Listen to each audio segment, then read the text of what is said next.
बाकी तुम मेरी बात सुन क्यों नहीं रही हो? और तुम्हें कुछ समझाऊं तो कैसे समझाऊं? उस वक्त तुम्हारी मर्जी नहीं पूछी जा सकती थी क्योंकि तुम बेहोश थी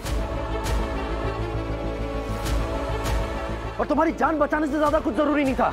इसीलिए मैंने अपनी कंसेंट दे दी थी सही और पुलकित को, और मेरे ही कहने पर उन्होंने तुम्हारा गर्भाशय निकाला था ताकि तुम्हें बचाया जा सके। तुमसे किसने कहा था मेरा गर्भाशय निकालने को? किसने कहा था कि मेरी जान बचाने का सिर्फ यही एक तरीका है? हाँ, बोलो विराट, किसने कहा था तुम्हें? कहा तो सही नहीं था, लेकिन क्या फर्क पड़ता किसने क्या कहा था, क्योंकि जिसने जो कहा वो सही कहा था। क्योंकि हमारे लिए तुम्हारी जान बचाना सबसे ज्यादा जरूरी था, वरना ऐसा करने के लिए सही को क्या मिलता? सब कुछ मिलता है उसे। सही को वो सब कुछ मिलता है जो उसे चाहिए था विराट। देखा नहीं तुमने? तब से लेकर आज तक सब में कितने बदलाव आए।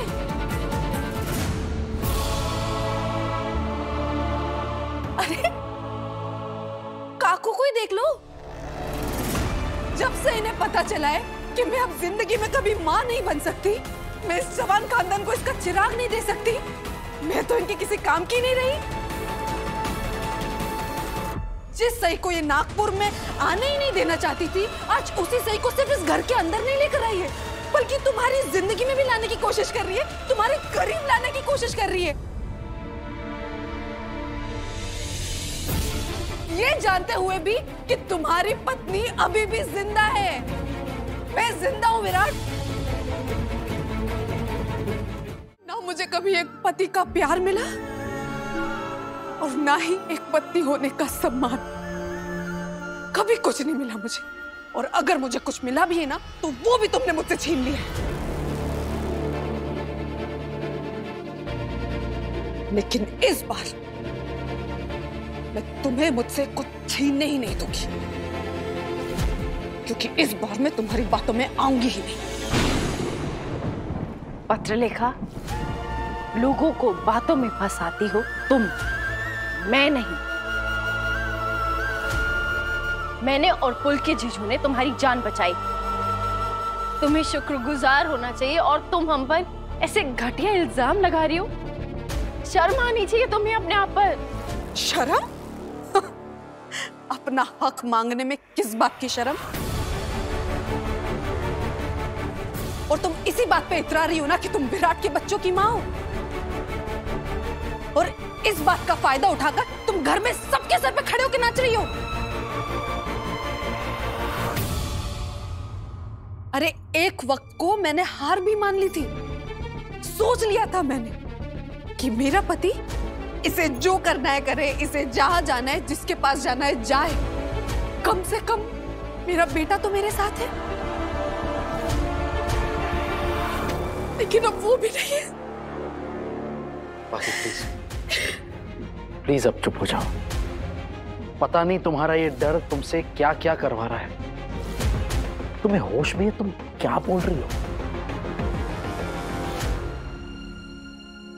बाकी प्लीज मेरी बात ध्यान से सुनना। बाकी उस दिन जब तुम उन महिला मंडल की औरतों को घर में लेकर आई थी, मैंने तुम्हें कुछ नहीं कहा था, लेकिन आज तुमने ये जो कुछ भी किया है ना, ये मैं बर्दाश्त नहीं करूंगा। तुम्हें लगता है कि सही और पुलकित ने ये सब कुछ जान के किया था तुम्हारे साथ? नहीं, ये सच नहीं है, और ये तुम भी जानती हो। इसलिए प्लीज ये केस वापस ले लो बाकी। ये केस झूठा है, बेबुनियाद है। ठीक है, मैं ये केस वापस ले लूंगी, लेकिन मेरी एक शर्त है। कैसी शर्त?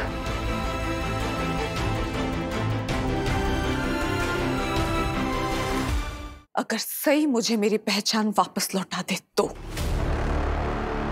क्या मतलब? पहचान?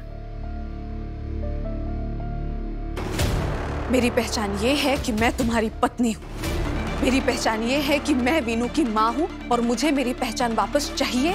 उसके लिए अगर सई ये घर और ये शहर छोड़कर जाने को तैयार हो तो ये डॉक्टर सई जोशी बन के रह सकती है।